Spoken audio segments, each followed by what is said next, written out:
This is section 7.3. In this section, we're going to be dealing with trig identities and simplifying trig expressions. And this will be the last section that is done with the flipped classroom. First and foremost, with this section, I cannot stress enough to you that you must show all of your work. I want to see everything, okay? Secondly, there are many ways to prove identities and simplify expressions, and it is okay if you did your work differently but still got the same answer. Again, it is okay if you do it differently as long as you get the same answer, okay? So show me your work, and as long as I can follow your work, everything will be fine. If I have to guess and, try and think of reasons as to why you did something, like, the steps that you did. If I have to fill in blanks, it's going to be marked wrong, okay? I need to see all of your work, right? When you're simplifying trig expressions, there's kind of four main strategies. My favorite is to rewrite the expression in terms of sines and cosines, because then that means that everything is written in two different terms, and chances are things will combine really easily or cancel out. And that's not always the case, but sometimes it is. You can also rewrite expressions over a common denominator. You can factor these trig expressions, and you can also use conjugates. So the best way to learn this content is to do examples. So that's what we're going to do. That's what classwork is primarily going to be, is just doing examples over and over again. They're going to be frustrating, but you just have to stick with them, okay? So example 1, we're showing that cotangent over cosecant equals cosine by rewriting the trig function in terms of sine and cosine. So one of the first things that I want to tell you before getting into this is when you're dealing with expressions like this, when you have an equal sign, always start with the side that's more complicated. It's a lot easier to take the complicated side and simplify it to get it to look like the smaller side than it is to take this smaller side and add things to it to try and make it look like the ugly side. All right, so pick the funkier side. So we're gonna work with cotangent over cosecant, and we're gonna try and manipulate this so it looks like cosine. So right off the bat, I'm going to rewrite both of these in terms of sine and cosine. So I have cosine of theta over sine of theta. So that right there is cotangent. And then I'm going to divide that by cosecant, which is 1 over sine of theta. Now, when I flip these fractions up, I get cosine theta sine of theta over sine of theta. Now these two things cancel out, and I'm left with cosine theta, which is what we wanted in the first place. It's also really important when you're doing your work to put these equal signs in here.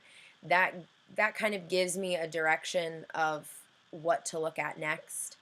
And because some of you, the way that you write things, they're very spaced out and sometimes hard to follow. But having these equal signs in here will kind of give me an idea of where to look next.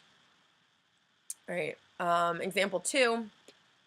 So we are simplifying the expression that's given by writing it over a common denominator. And so I'm going to do this problem the way that these directions say, by using the common denominator. And then I'm going to go back and do it a quicker way. Right? Because like I said, there's many ways that you can do these problems and simplify these expressions.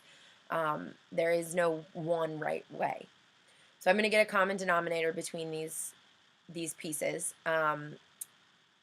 With the left-hand piece, I need a cosine in my denominator. With the right-hand piece, I need the sine. So I'll have 1 plus sine of theta times cosine theta over sine theta cosine theta plus cotangent theta minus cosine theta times sine of theta. And then that will be over sine theta cosine theta. So now that I have this common denominator, I can go ahead and put that all over one denominator. And I'm going to go ahead in this step and also distribute my cosine and my sine. So I'll have cosine theta plus sine theta cosine theta plus sine theta cotangent theta minus sine theta cosine theta.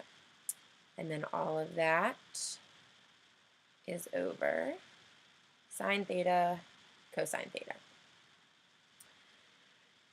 All right, so right off the bat, after this step, we can see we have a plus cosine theta, a minus cosine theta, so those cancel.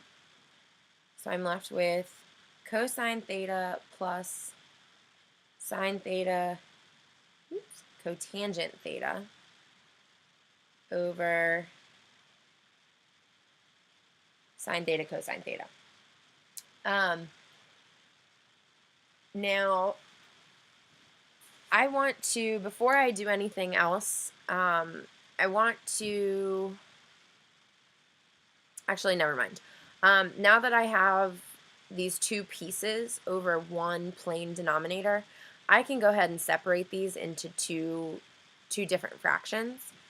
So I can rewrite this as cosine theta over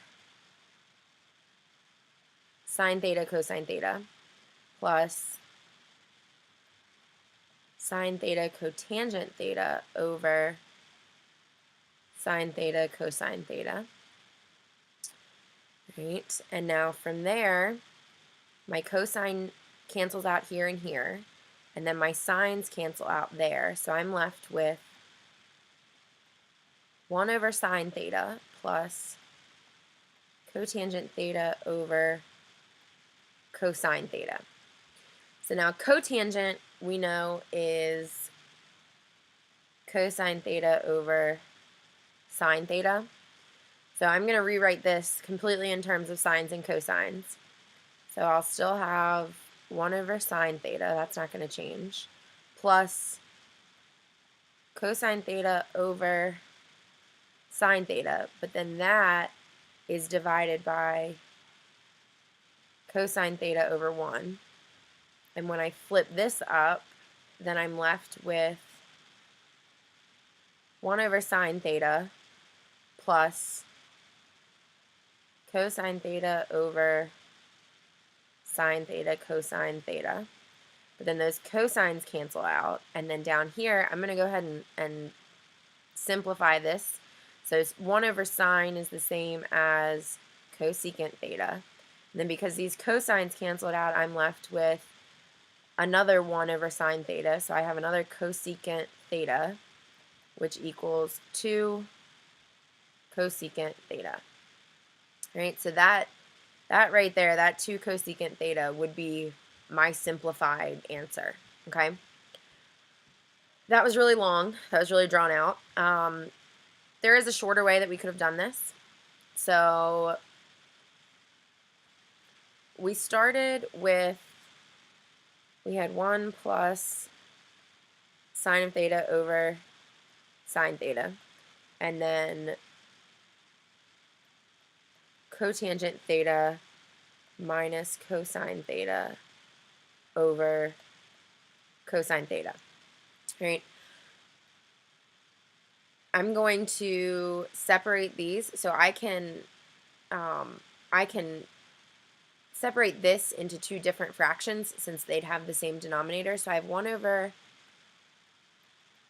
sine theta plus sine theta over sine theta plus cotangent theta over cosine theta minus cosine theta over cosine theta.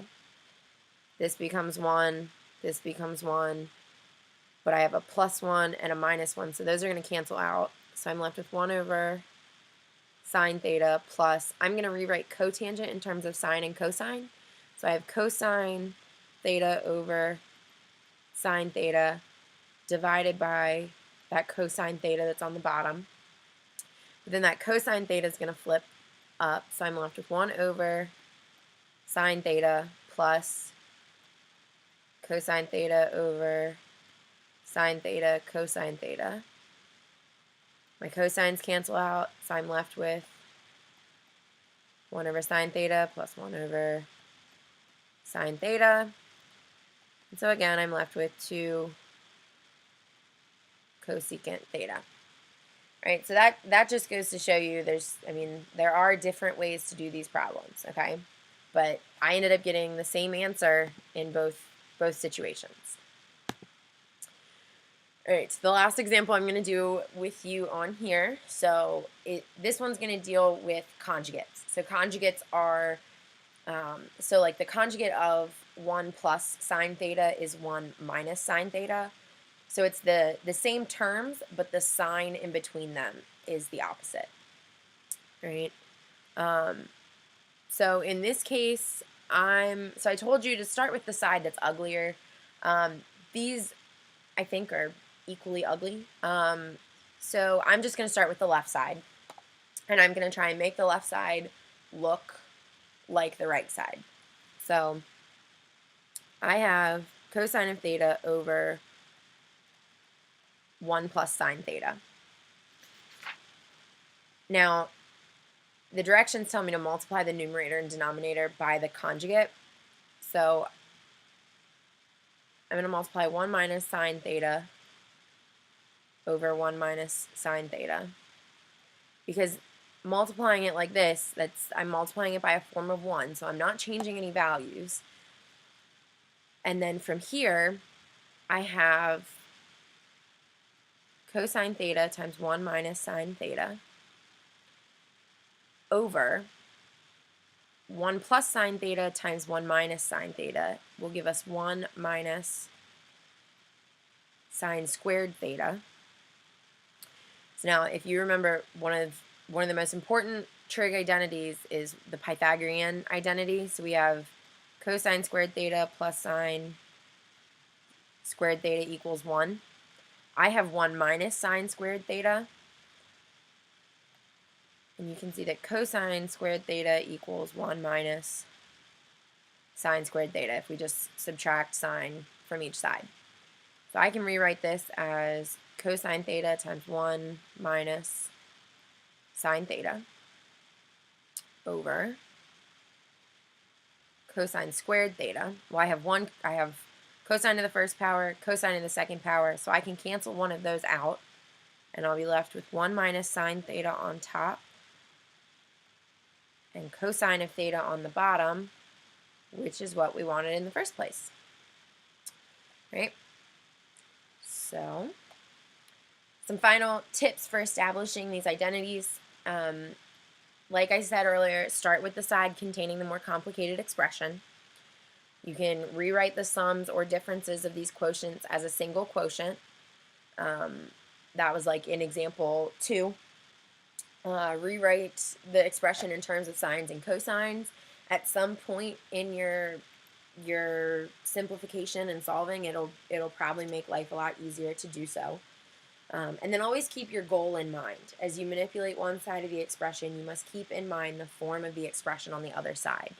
And so what I mean by this is, if we look back over here with example 3, I could have distributed this cosine into this 1 and this minus sine, but I knew that in my final answer I wanted a 1 minus sine. So I already have this piece up here, so it wouldn't make sense to distribute that cosine and then trying to do something like that to get my answer so my numerator was back at 1 minus sine. So it was okay that I just left that there and didn't distribute, because it eventually canceled out. So if you see pieces that look like what you want in your final answer, it's okay to not, keep messing with those particular pieces. Right? So there's that. Like I said, you must show all of your work. And then here are Quizle questions 1 and 2. I really expect you guys to have questions about this, and if you don't have explicit questions from the video, I can tell you, you're going to have questions in class during when we're doing practice work, right?